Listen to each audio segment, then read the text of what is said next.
Welcome. This is the Lifetime Cash Flow Through Real Estate Investing podcast. This is where you'll learn strategies to help you achieve lifetime financial freedom through real estate investment. Your host, Riyad Khleif, has owned over 2,000 homes and apartments, and he brings experts in all aspects of real estate investment and management onto the show. Now, here's your host, Riyad Khleif. Guys, I have some exciting news. Since launching our podcast, and it hasn't even been a year yet, we've had over 1 million downloads. I got to tell you, I'm so very grateful to you guys for your amazing support. During that time, I've spoken with or met or corresponded by email with literally almost 1,000 of you. And I can honestly say it's been an incredible joy for me. When I released my book, How to Create Lifetime Cash Flow Through Multifamily Properties, more than 6,000 of you signed up to receive a copy.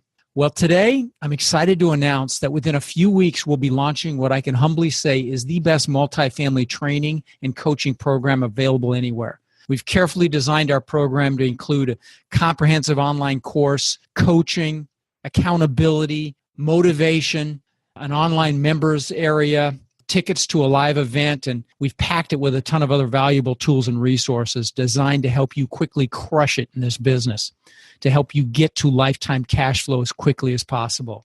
Now, if you'd like to receive some information on this when it becomes available, text the word CRUSH, C-R-U-S-H, to 41411. All right, let's get to it. Welcome to Lifetime Cash Flow Through Real Estate Investing. I'm Riyad Khleif, and I'm thrilled you're here. And I know you're going to get a ton of value from the gentleman we're interviewing today. His name's Victor Menasce, and he has a new book entitled Magnetic Capital, How to Raise All the Money You Need for Any Worthy Venture. He's actually raised over $300 million himself for numerous things like corporate buyouts, ventures, real estate projects all across America. And he's a real estate investment expert, developer, and we're lucky to have him on the show. Victor, thanks for joining us. Great to be here. So I always like to ask, where you got your start. And as you know, my listeners are multifamily real estate investors or aspiring multifamily real estate investors. So maybe you can gear your response to your involvement in the real estate arena, because I know you also do a lot of work in startups and things of that nature. Well, I got my start, in fact, in technology. Okay. I started out as an electrical engineer, designing chips for telecom and various applications like that. So, that's a non-traditional path to being a real estate investor, that's for sure. Yep. And what I did from there is got involved in the business development side and raising money for startup companies. And then it was around 2008, I decided to take a left-hand turn in my career and move into the world of real estate investment. Interesting time for you to do that. It was an interesting time. Great time, actually, for you to do that. I was reeling from pain at that time, but great time to get into the business. It was. I was still doing work on the technology side. I had a VP of engineering role, designing chipsets for data cards, and I was traveling to Japan every 2 weeks. So It was absolute burnout, and simply made a decision at that point in time to move into the world of real estate investment full time because I saw it as an opportunity. And I started out raising my own, using my own capital. And like anything, when you're using your own money, you run out pretty fast, especially in real estate. And then I remembered, I said, oh yeah, Victor, you know how to raise money. And had to resurrect that skill set from the previous life, but now adapt it to the world of real estate investing. Okay. And so you got into investing, and then it looks like you honed in on the raising money piece of investing, which of course is probably one of the most important pieces other than finding great deals. So I'd love to dig in, just hone in on your knowledge and valuable advice regarding raising money, actually going out there and finding money. And I know you go into it at great detail in your book, and I am a short way through that. I'm not finished by any means, but what I've read so far has been fantastic. So I will recommend it. And thank you. So I know that you like to talk about 5 elements of raising money. Do you mind expanding on that for us? Of course. What I discovered as I was raising money for a variety of different projects, there was a pattern, almost a set of unwritten rules that if you follow them, raising money is remarkably easy. And when raising money got difficult, it's because one of those elements was missing. And almost think of it like a pair of shoes. It doesn't matter. You can go to the store, you can find the most beautiful pair of shoes, and oh my gosh, it's your lucky day, they're on sale. But if they don't fit, you're not a buyer. It doesn't matter how lovely they are or how deeply discounted they are. And if you think about investing that way, it takes a lot of the pressure off. It makes it so much easier to engage with investors because all you're really looking for is that perfect fit. And if it's not a perfect fit, don't do it. So when you look at the fit, it breaks down into these 5 elements. Number 1 is relationship. Most people are not going to part with large amounts of their hard-earned cash with someone they don't have a relationship with. And so it really starts there. And when I relationship, I don't mean networking. I don't mean any of those other utilitarian terms. It's really got to be genuine relationship. I see. Okay. Number two is trust. It's foundational. And trust is not just, is this an honest person you're dealing with? It's a whole bunch of different things. Like, do you have alignment of intention? If you don't have that alignment of intention, it's going to be very difficult to trust. And then the third element of trust is so important that it actually is the third element, which is a track record. Show me your results. But before I go on to the third one, let's dig into trust a little bit more. It's a whole series of questions like, can you put together a good plan? Can you execute the plan? Can you hire the right team? Can you communicate transparently? Will you communicate when there's a problem? All of these different elements. And if any one of them is missing, it actually doesn't work. Oh, that's good stuff. Okay, so that's trust. Now let's talk about track record. People want to invest in folks that have a demonstrated track record. Show me that you know how to be successful. Show me that you know how to make money. Show me that you know how to lead a team. People invest in businesses. They don't typically invest in the self-employed. So they want to see the track record, not just for yourself, but for the folks that you've surrounded yourself with. You've got to be part of that larger team because that's where it has sustainability. If I'm away for a week on the beach, I need, my investors need to know that the projects are continued, that things are not coming to a standstill because I'm out of the office. There has to be that sustainability. And so much of the real estate world, especially real estate education, is focused on the do-it-yourself model. I think we're actually doing people a disservice because at the end of the day, business is a team sport. It doesn't matter what the business is. It's always a team sport. Couldn't agree more. And especially commercial real estate. In fact, it's such a huge advantage versus single family real estate. The fact that you can put a team together, and when you're out there raising money and borrowing money, a team approach is a fantastic way to go about it because you can supplement your deficiencies in different areas of financial areas and credit and things of that nature by other people on your team. Experience, of course, you can supplement experience. So I'm a huge proponent. I think I did a whole segment on team once, but super. That's exactly great. right. That's exactly right. And one of the questions I often get, especially from rookie investors, is, well, how can I raise any money if I don't have a track record? How can I get a track record if I can't raise any money? I'm stuck. It's a catch-22. It's such an easy answer. It's go out there and find the track record, And I tell people, if you can't qualify, find a sponsor. Find somebody that's got similar property that in hopefully near the area where you're interested in buying. Even if you have to give up a big chunk, do that first deal, and then you'll have a track record. Exactly. And so that's what's so great about this particular business, multifamily real estate. So that was the third. What's the fourth, Victor? Number fourth is you've got to have a compelling opportunity. Now, that's always a little bit in the eye of the beholder. Some people say, okay, for them, 10% rate of return is compelling. For me, it's not.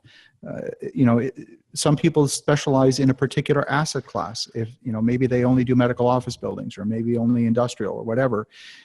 It's got to fit within that definition of beauty that is in the eye of the beholder. Oh, love it. I'm gonna quote you on that one. That's awesome.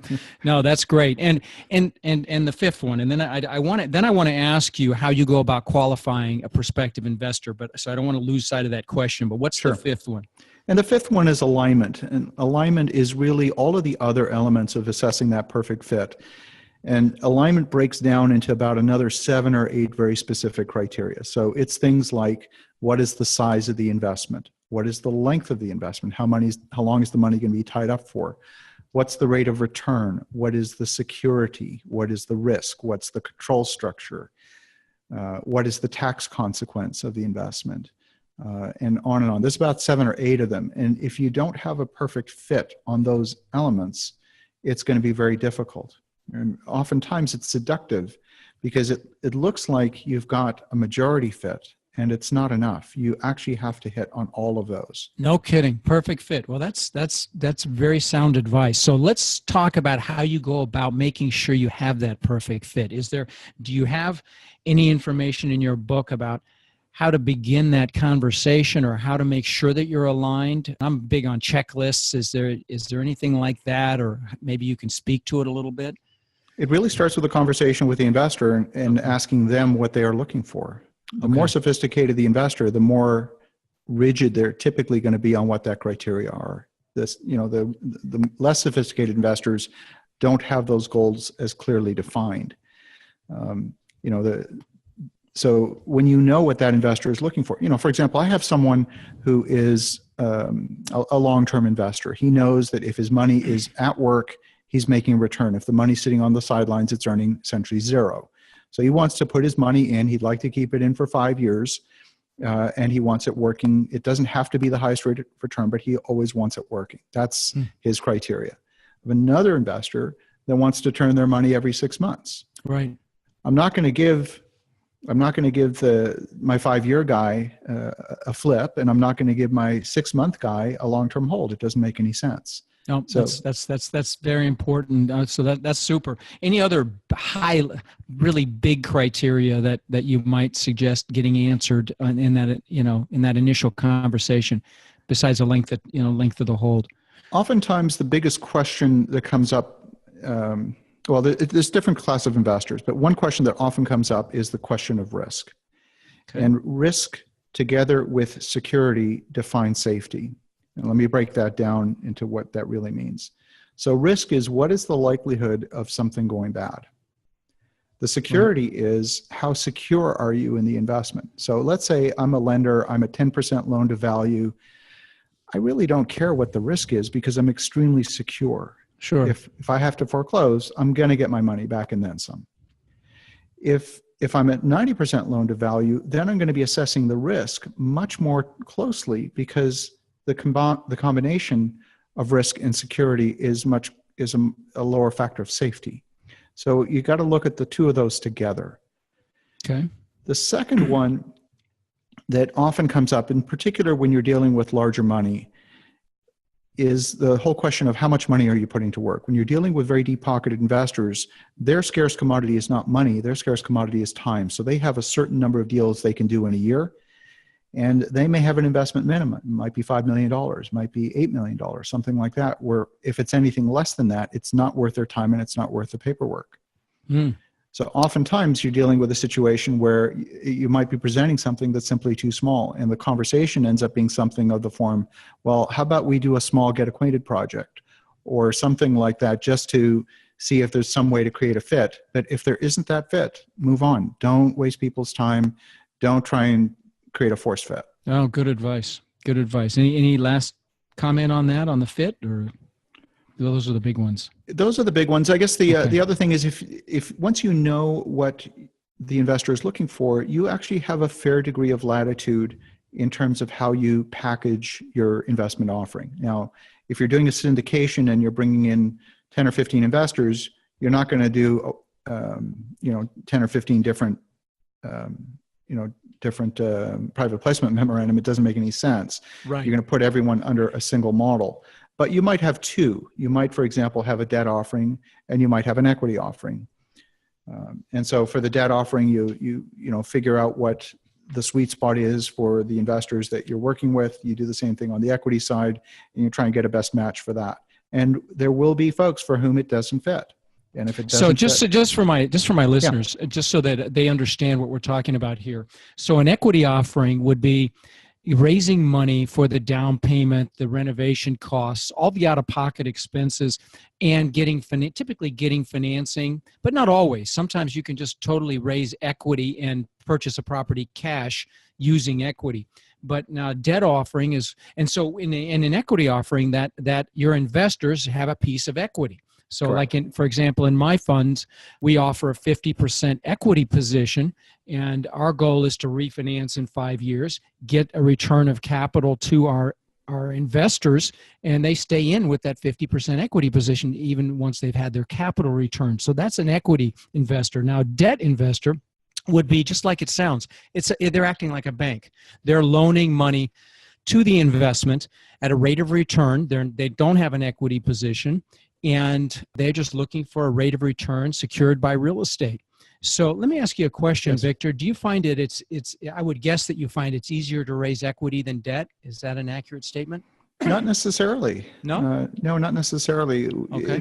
It's up to the individual. Okay. Some people are interested simply in a rate of return. And so let's go through the whole capital stack here. Okay. And just so my listeners understand that statement, a capital stack is all the money needed to consummate a transaction, from the equity to the debt. What else is in there, Victor?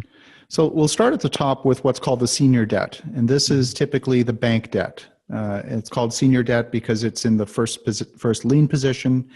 If you go back through history, what that meant was they were typically first to get to the county recorder office to get their lien, the mortgage, recorded on title.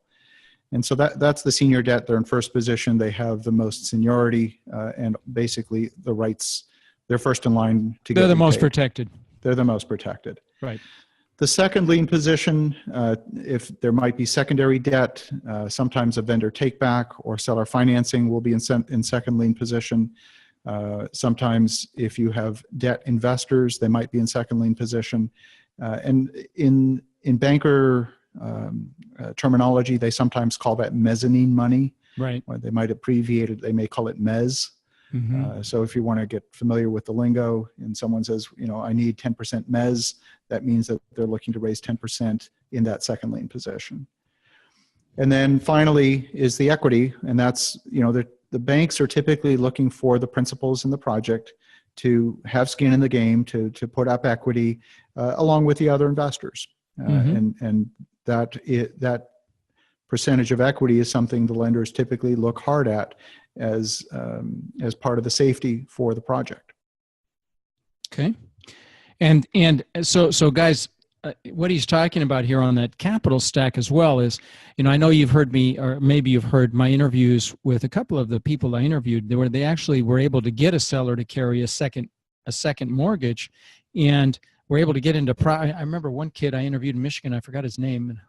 But he purchased $1 million property for $5,000 down because he got the seller to carry a second. He closed it, right near the first of the month, and the bank agreed to it. So he got into it, in a very low down situation. He had a relationship with the bank, if I recall. But so that's the capital stack.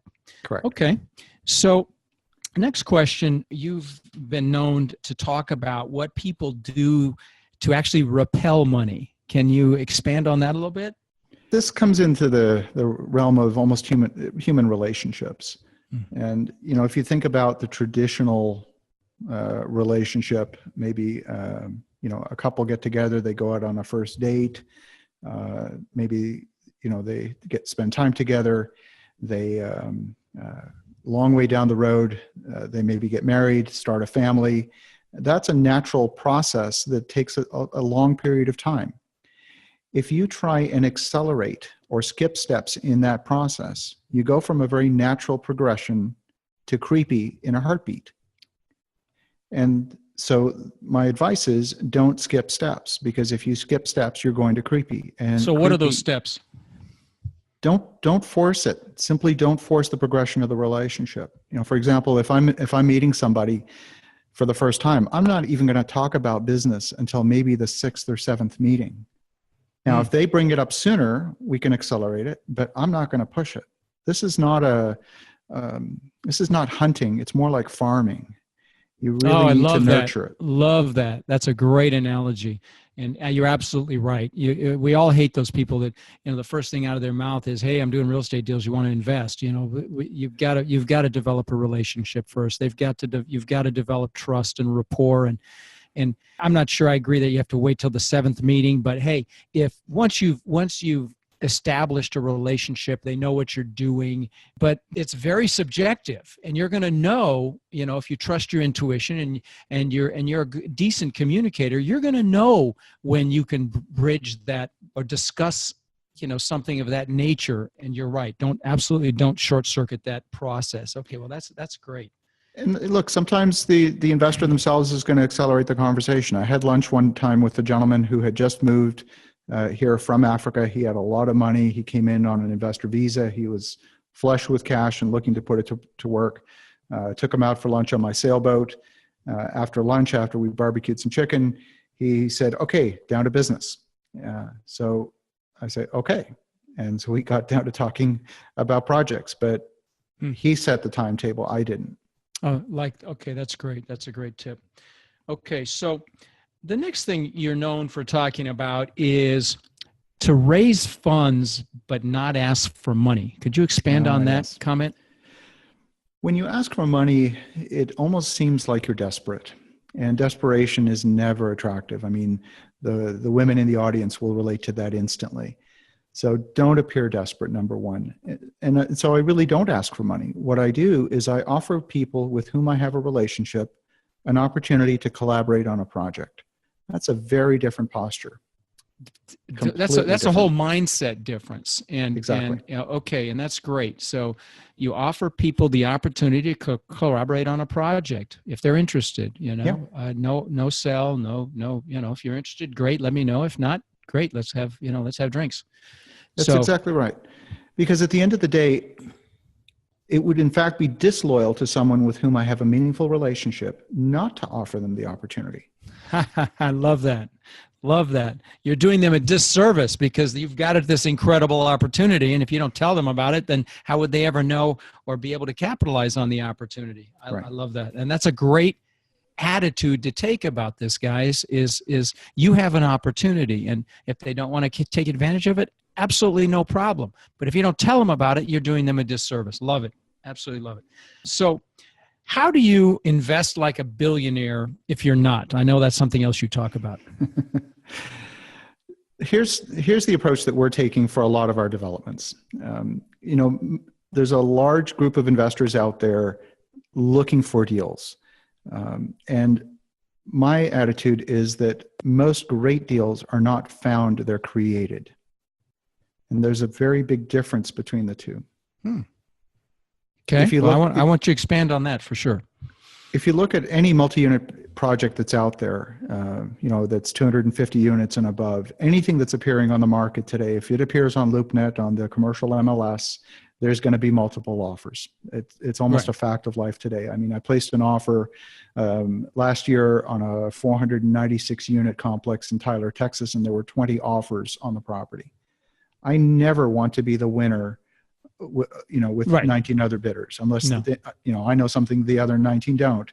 Or unless you've got a track record and can prove you can deliver. And I've had people on the show that have been in that environment, Grant Cardone being one of them, and just convinced the seller and the broker to accept his offer, which was less than the other offers, because they knew he could close. So that would be the only caveat to that. But I agree with you. It's a frenzy right now, and I really believe the sweet spot is in the smaller stuff. But continue. Yeah, that's exactly right. What we focus on is finding opportunities where we can buy right. I mean, you've heard it many, many times. The money is made in the buy, not necessarily in the sale. Right. So you've got to buy right. What we do, if you think about most cities, they have this dividing line. It's usually typically right outside the downtown core. There's going to be a hot neighborhood that's been really gentrified. There's lots of cafes and art galleries, very walkable communities, lots of neighborhood restaurants. And then you go 2 blocks too far and you're into the hood. Know it well. Talk about it regularly. And there's some incredible opportunities there. So that's what you're talking about with creating value. Absolutely. So what we do is we go just on the wrong side of that line. And now that line has to be movable, meaning it can't be a municipal boundary. It can't be a freeway or something like that. That line has to be arbitrary. If you start to develop on the wrong side of that line, you can literally buy on the line and move the line. Right. Love it. Love it. you can't just do one or two. That's not enough for the marketplace to take notice and say, oh yes, the line has moved. You've got to put a little scale behind it, or maybe invite other developers, other partners in, so that there's a lot of development going on around you. And if you do that, then you can literally convince the marketplace. We're developing right now, for example, in Philadelphia, where we're in exactly that situation. To the south of us, we have the Fairmount district, which is a fairly expensive neighborhood. A townhouse in that neighborhood will typically sell for $500,000. You go one block north, that exact same townhouse is going for $280,000. Wow. So in one block, if I can build new product that is comparable to what's in the Fairmount district, I can get appraisal values that are very close, maybe not 100% of the Fairmount appraisals, but I'll get pretty darn close, because there's nothing to the north of me that is a comparable. So the only comp that makes any sense is the one from a block away. Wow. So when you do that, you create tremendous value. You talked about a model where you're taking money, you are returning capital to your investors, and then keeping them in the long term for the deal. That's exactly the same thing we do. Good. Now, what we do is we focus on capping our investment at 70% of what we believe to be the ultimate appraised value. So when we have that 30% lift, that 30% value add on top of our cost of construction, it's very easy, once you have it leased up and stabilized, to go back, refinance, pull your chips off the table, pull out all of the cash, and you're still sitting on maybe 25, 30% equity, which is a reasonable ratio, but you have no cash tied up in the deal. Now you can take that capital, redeploy it, do it again.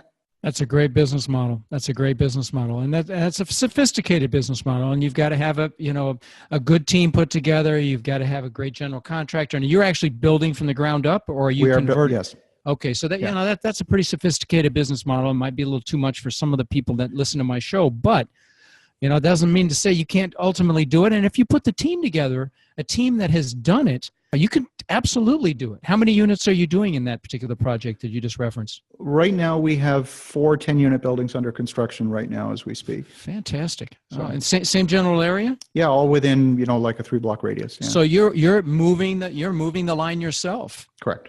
Wow, good for you. That's very impressive.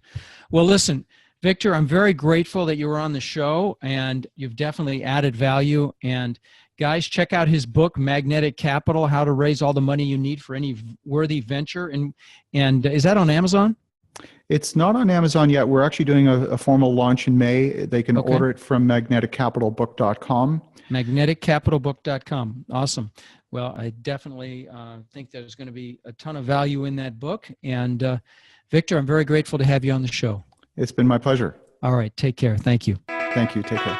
Thank you for listening to the Lifetime Cash Flow Through Real Estate Investing podcast. If you've enjoyed the show, please subscribe and then take a moment to visit iTunes and leave a 5-star rating and review. For more resources to connect with us further, please visit our website at lifetimecashflowpodcast.com. Tune in next week for our next show.